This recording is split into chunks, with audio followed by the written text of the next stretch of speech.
Yo, chill tout le monde sur la chaîne de Manurbex pour une nouvelle exploration urbaine avec Émilie et moi-même. Malgré que certaines informations puissent être un peu floues, je vous raconte l'histoire de la ville et de ce bâtiment au travers de mon exploration de l'ancienne usine de fichiers et de l'île de Port Hope, la Cooper Tools Nicholson File. Un incendie causera la destruction du malheureux bâtiment en début 2024.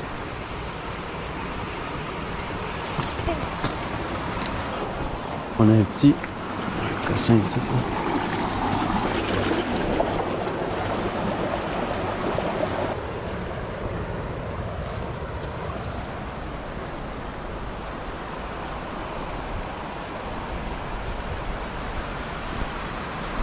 Check ça.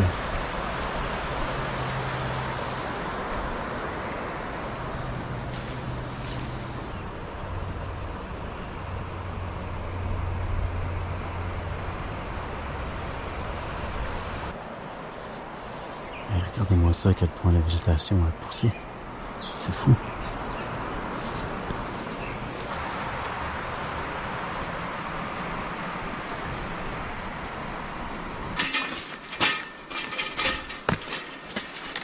Yes. Regardez-moi ça, un gros moteur. Il y avait sûrement de l'eau qui passait ici il y a longtemps.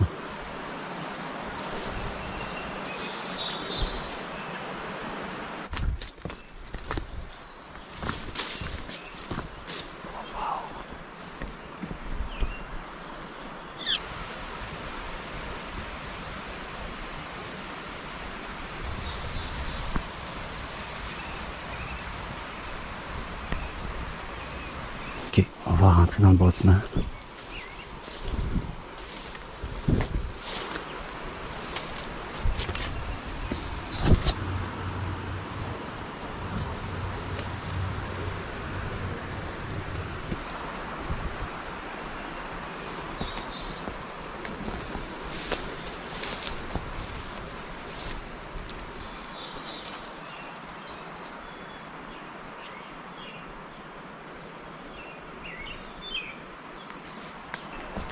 Oh my god, regardez ça!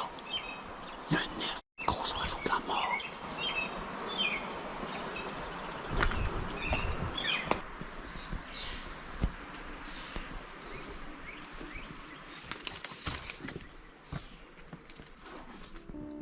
Ouh.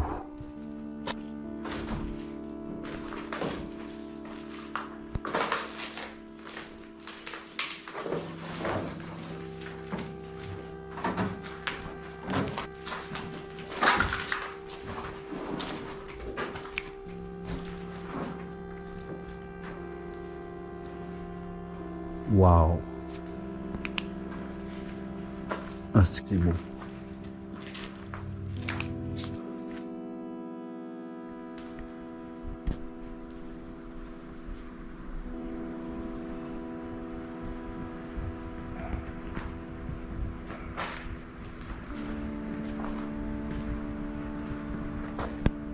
Il y a des plantes là.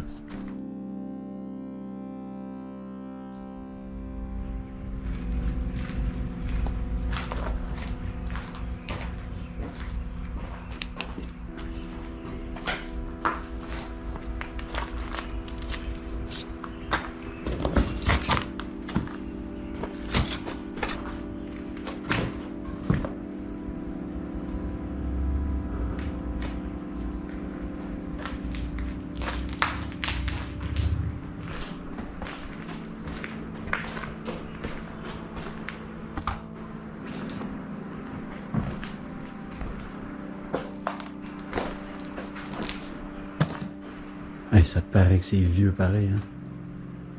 Regarde-moi sur le plafond.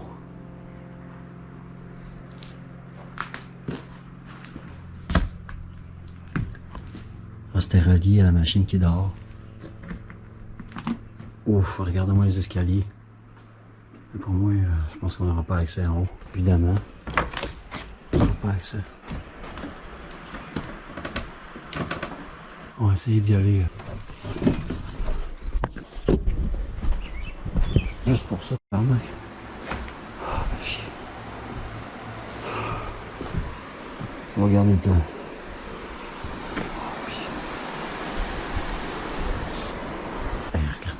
marcher. Il est pourri en tabarnak.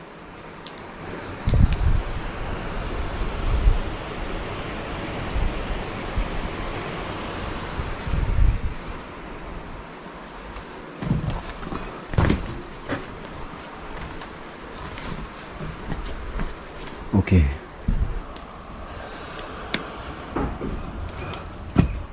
Oh.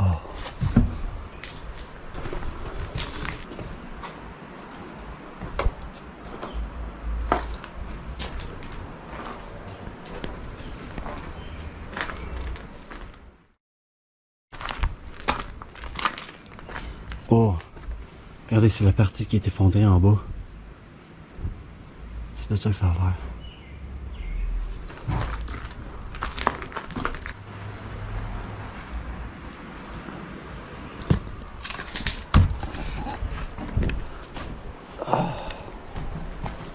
Regarde comment à quel point c'est effondré là.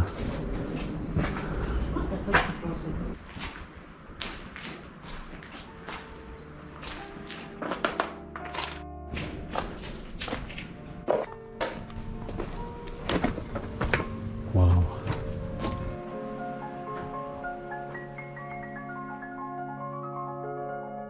C'est vraiment impressionnant de voir ça tout effondré comme ça.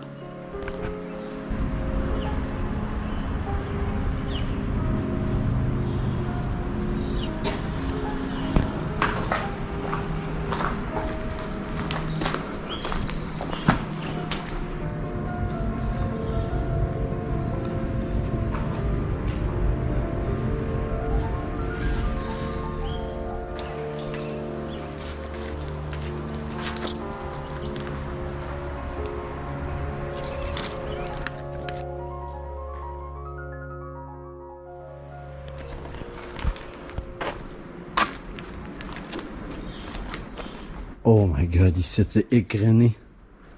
Ouf. Ok.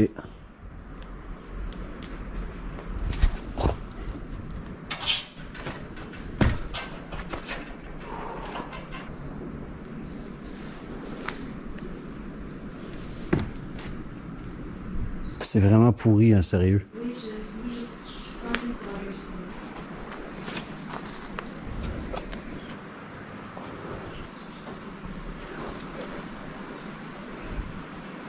Regardez même le plafond en haut là, il est vraiment pourri.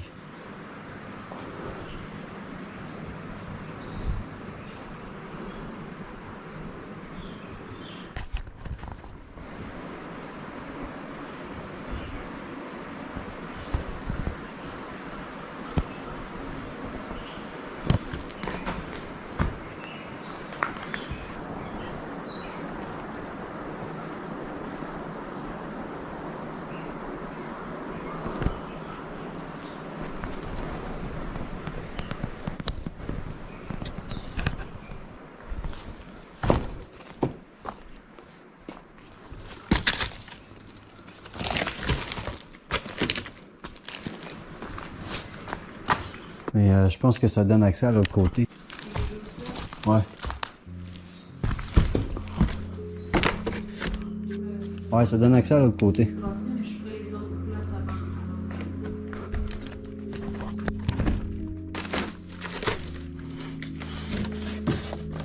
Oh my god. Oui, c'est ça. Ça donne accès à cette partie-là.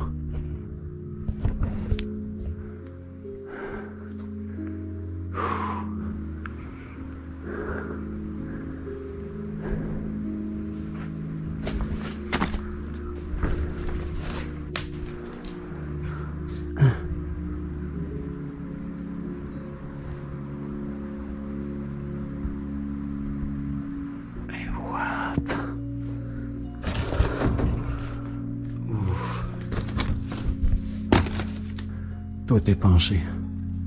Oh my god.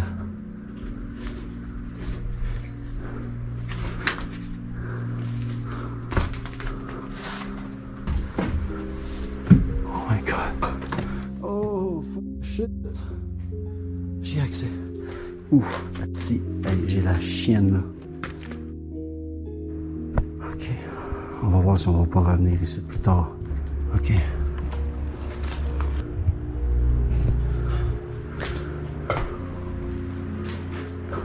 ici, c'est les toilettes.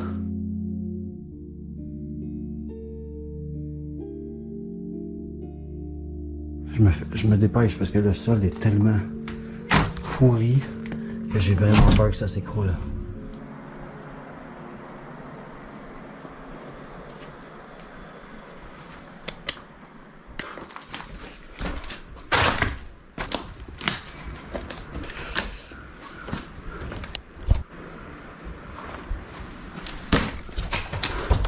Ouf.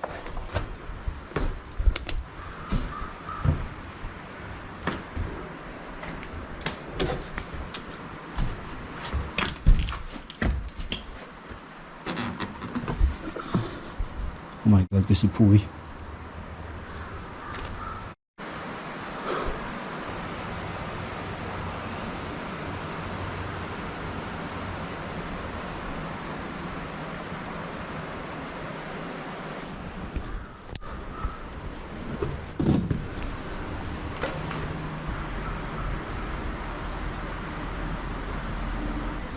J'avais pas entendu me répondre la première fois, mais là, je comprends.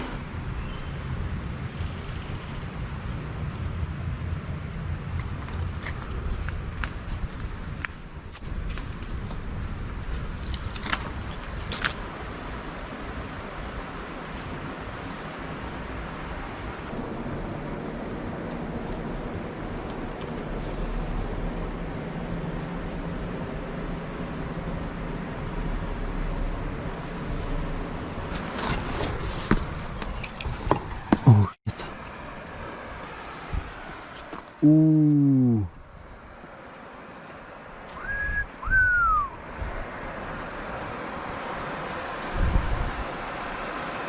C'est vraiment beau.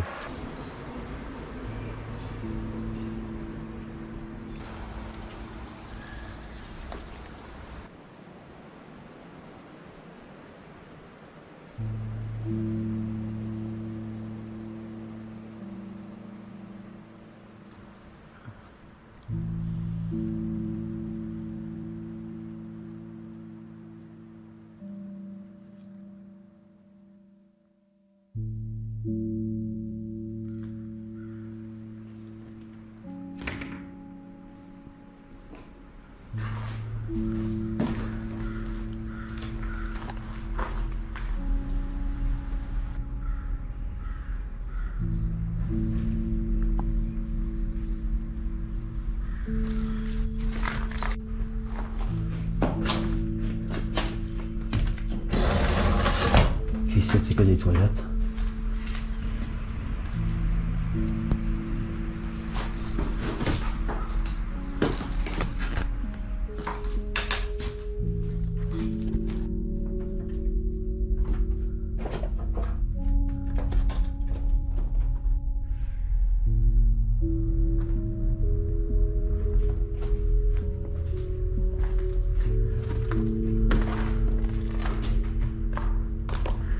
Visiblement, ici, c'était des bureaux.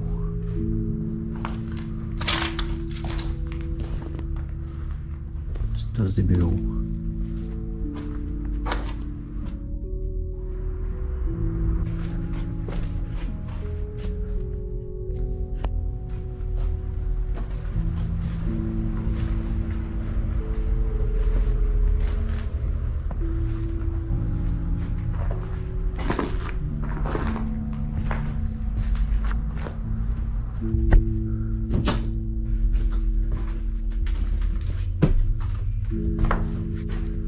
C'est quoi qu'il y a ici?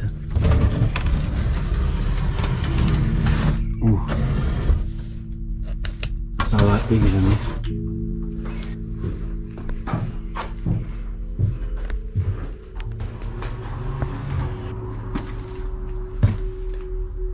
Ok.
sketch. Anyway. Oh my god. Oh. Oh wow.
C'était une salle de bain ici. Toilette, un bain. Ça ici c'est le couloir que je veux pas aller. Parce que c'est trop égrené. On va passer par le bas.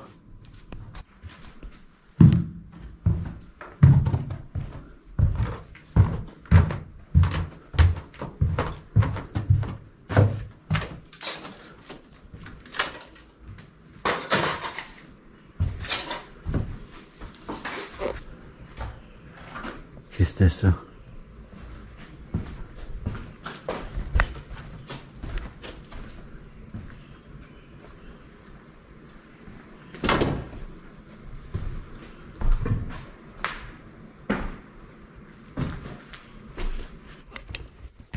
Des matelas, des divans, plein de cossins. Board of Canada. National du film du Canada.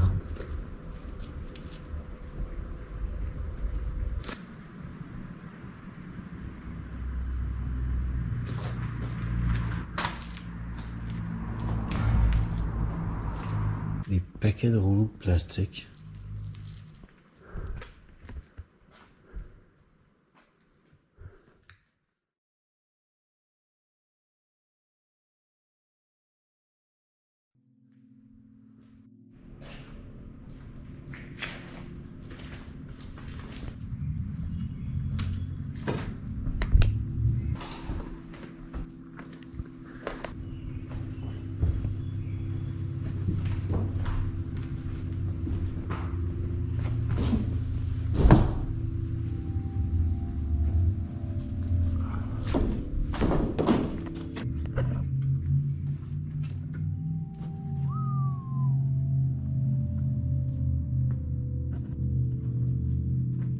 Ouais.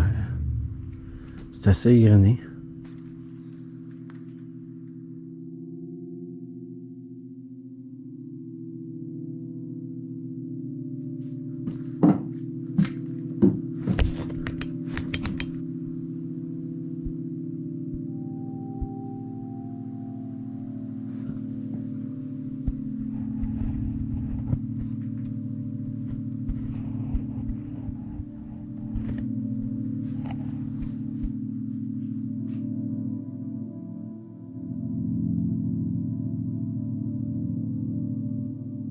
Ah, c'est plein de documents et de papier.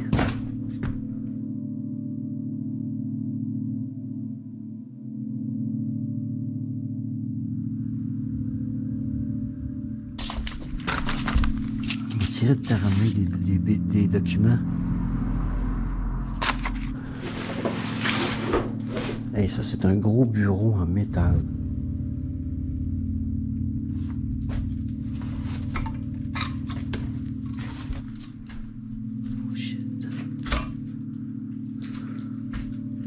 Le divan.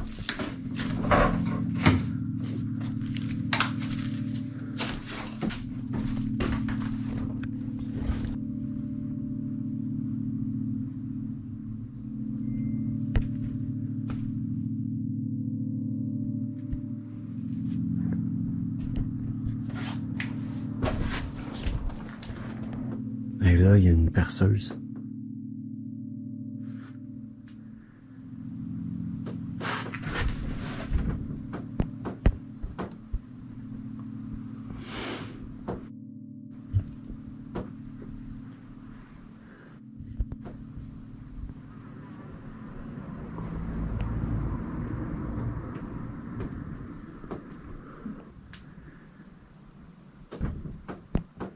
Ouais. Je vais aller voir s'il n'y aurait pas une autre place où on pourrait passer pour accéder de l'autre côté.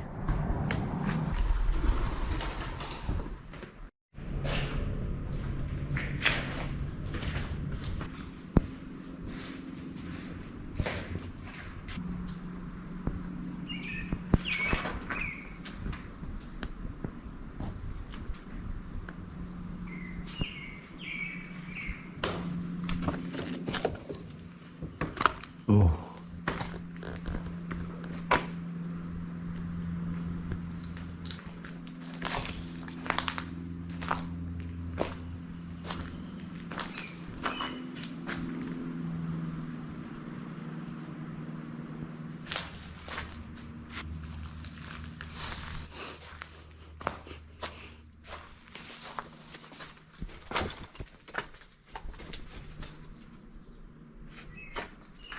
Wow. C'est bien cool.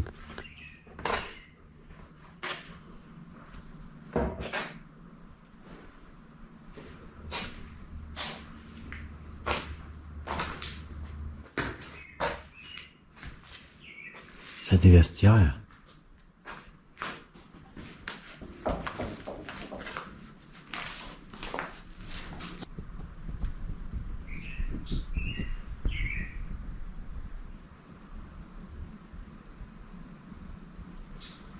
Et le beam est juste retenu par la porte. Ouf.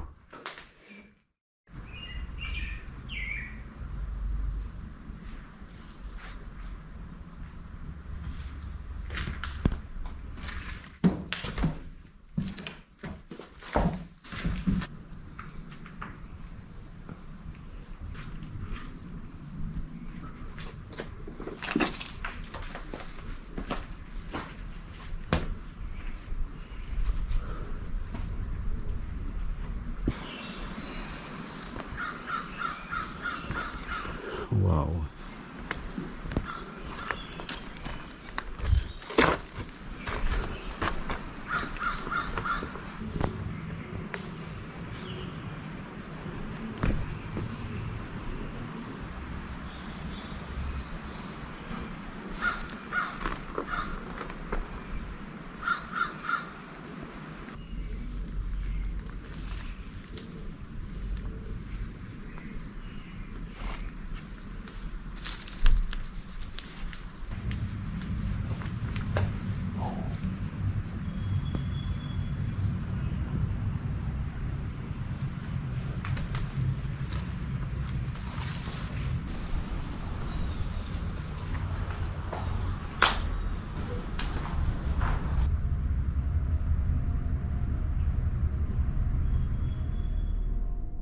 Le premier village, le long de la rivière Ganaraska, sur la rive nord du lac Ontario, était nommé Goshingomak par le premier peuple indien appelé Cayuga, qui habitait la région aux alentours des années 1730.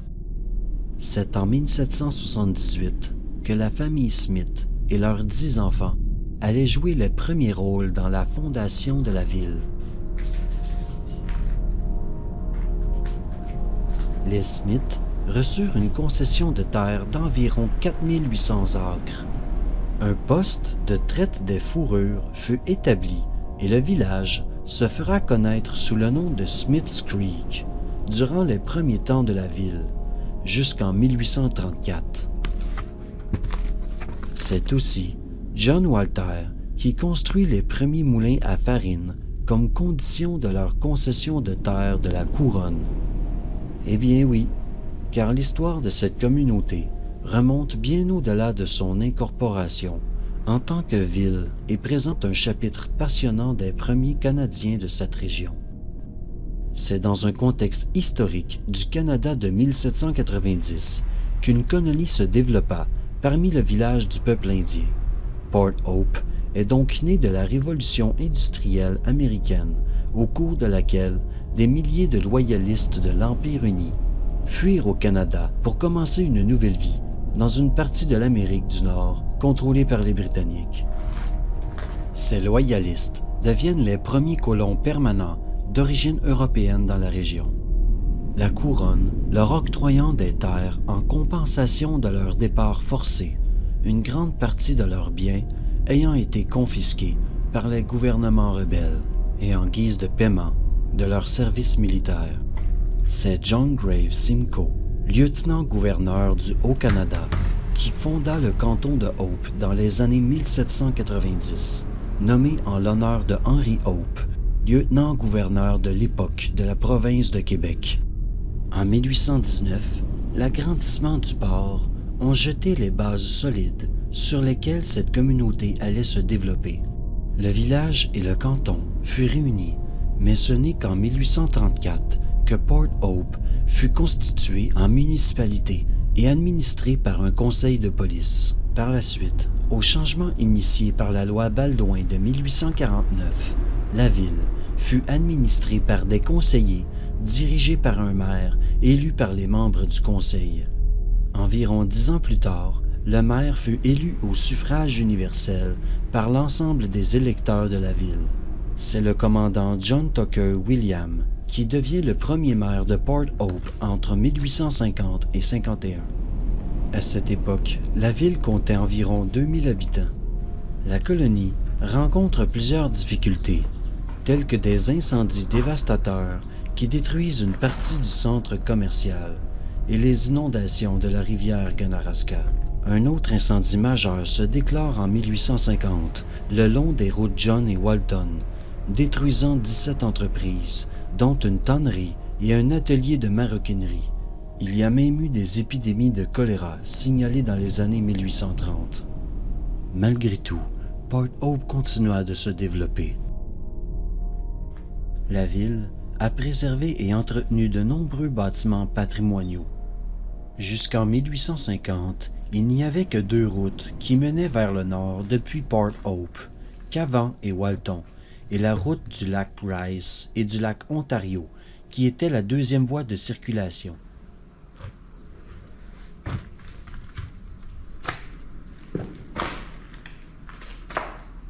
Oh wow! C'est que c'est cœur.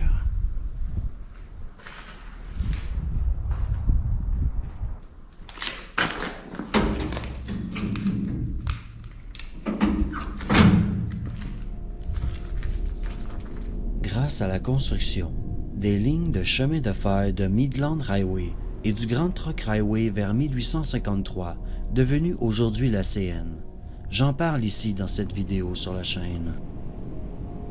Le chemin de fer traversant la ville devient un élément important pour son économie. Le premier train a franchi le viaduc Prince-Albert à Port Hope le lundi 27 octobre 1856.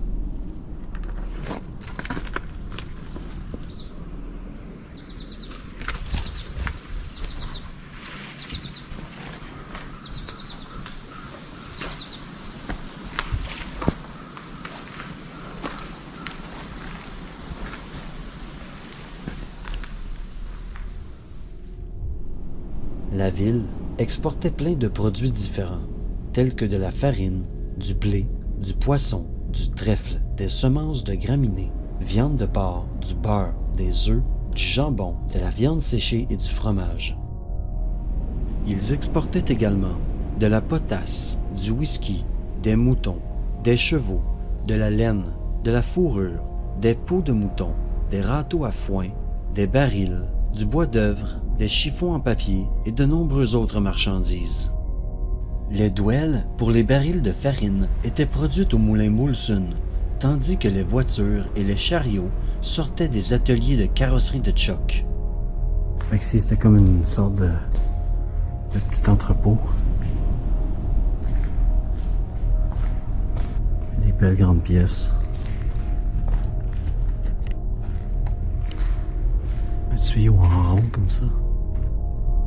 Des sommes considérables ont été investies dans le port de Port Hope, qui est devenu le meilleur de son époque, pouvant accueillir toute la flotte du lac. En 1885, le 14 juillet plus exactement, M. James W. Quinlan a fait une offre au conseil de la corporation de Port Hope pour fournir à la ville un éclairage public à arc ouvert. Un vote populaire a démontré que les contribuables étaient favorables à l'éclairage électrique. L'efficacité est telle que plus de 300 lampadaires à arc et à incandescence ont été installés sous plusieurs contrats entre les propriétaires d'entreprises et la ville entre 1885 et 1950. Tout était éclairé, du crépuscule jusqu'à 1 heure du matin. Cela permettait aux passagers du train de minuit de rentrer chez eux alors que les rues étaient encore éclairées.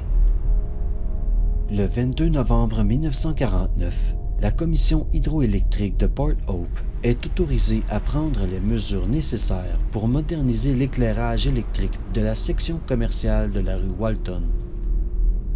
Il remplace 23 poteaux et effectue tous les autres travaux du système d'éclairage pour connecter le nouveau l'année suivante. Ça peut pas jouer au pool, ça? Non.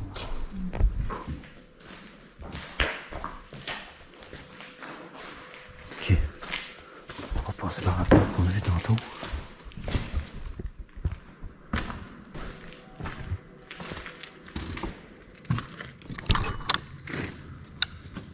Oh. Ça, c'est une chose qu'on est allé voir.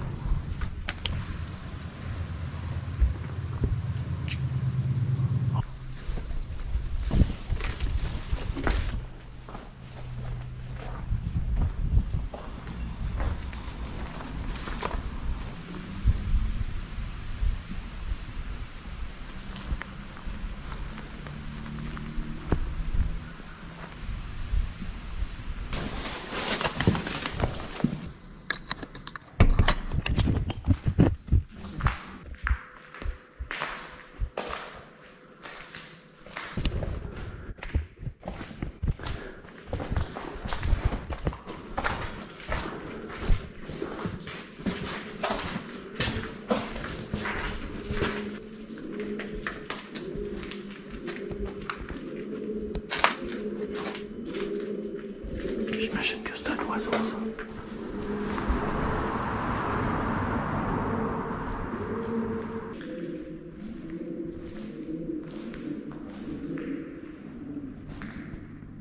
Et voilà que nous arrivons à l'histoire de cette fameuse usine que nous explorons depuis le début de cette vidéo. Et oui, car depuis le début, je ne vous ai pas parlé de l'endroit que nous explorons, pour vous donner le contexte dans lequel l'usine a été construite et à quoi elle servait. L'usine, d'une superficie de 7800 pieds carrés, a été construite en 1853 ou en 1888. On n'est pas vraiment sûr, mais ce qui est sûr, c'est que c'est la Globefile Manufacturing Company, une usine de classement de fichiers qui occupait le bâtiment jusqu'au rachat de la société Globefile Factory en 1901 par Nicholson File et renommant l'entreprise en Cooper Tools Nicholson File. L'entreprise était une usine de fabrication de lime et de râpe de différentes formes et de tailles. L'usine, motrice grâce à la vapeur et à l'eau, faisait presque exclusivement de la vente en gros. Il y avait entre 125 et 150 personnes qui travaillaient pour cette entreprise. On ne trouvait à l'époque, nulle part ailleurs au Canada, un stock aussi complet et fiable de produits de cette gamme. La route et les expéditions de produits sont assurées régulièrement partout dans le Canada. En décembre 1984, Cooper Industries a célébré ses 150 ans d'activité industrielle à l'usine Cooper Tool de Port Hope et clôturera le tout par une fête. Quelques années après, malheureusement, ce fut un coup dur pour les plus de 150 employés de la ville lorsque la Cooper Tools Nicholson File fermera les portes pour transférer leur siège social aux États-Unis. L'usine, désormais à l'abandon, se succéda de différents propriétaires. En 2012, elle a été vendue à un particulier et en fin 2023, début 2024, un feu ravage toute l'usine, obligeant sa démolition. Chanceux, j'ai pu explorer et enregistrer ces images et surtout vous parler de ce patrimoine canadien oublié. Toutes les sources illustratives et informatives sont en description de la vidéo.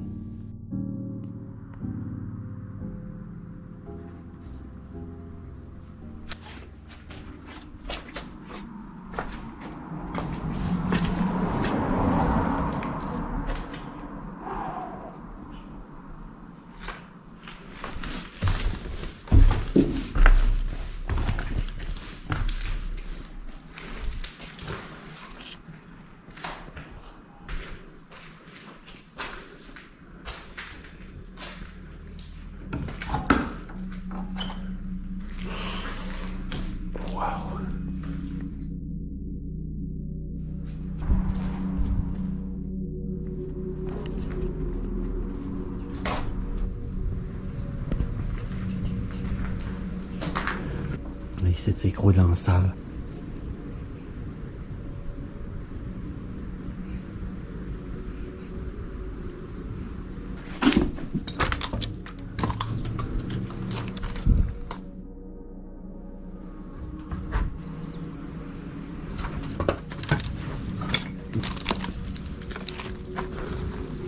De toute façon, ça donne rien d'aller là. On a déjà tout vu.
On entend un oiseau.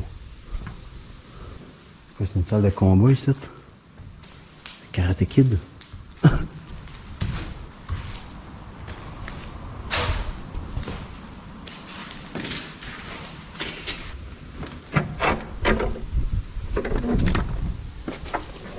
on est rendu ici.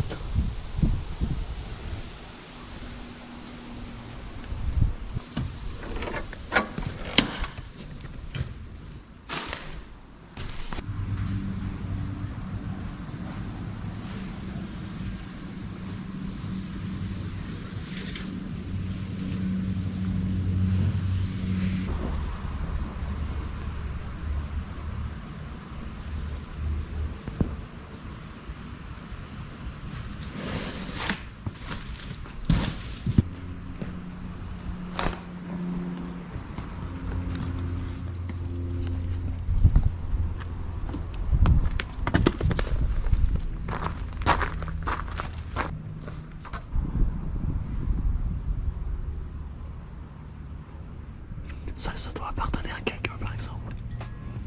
On va s'en aller ici.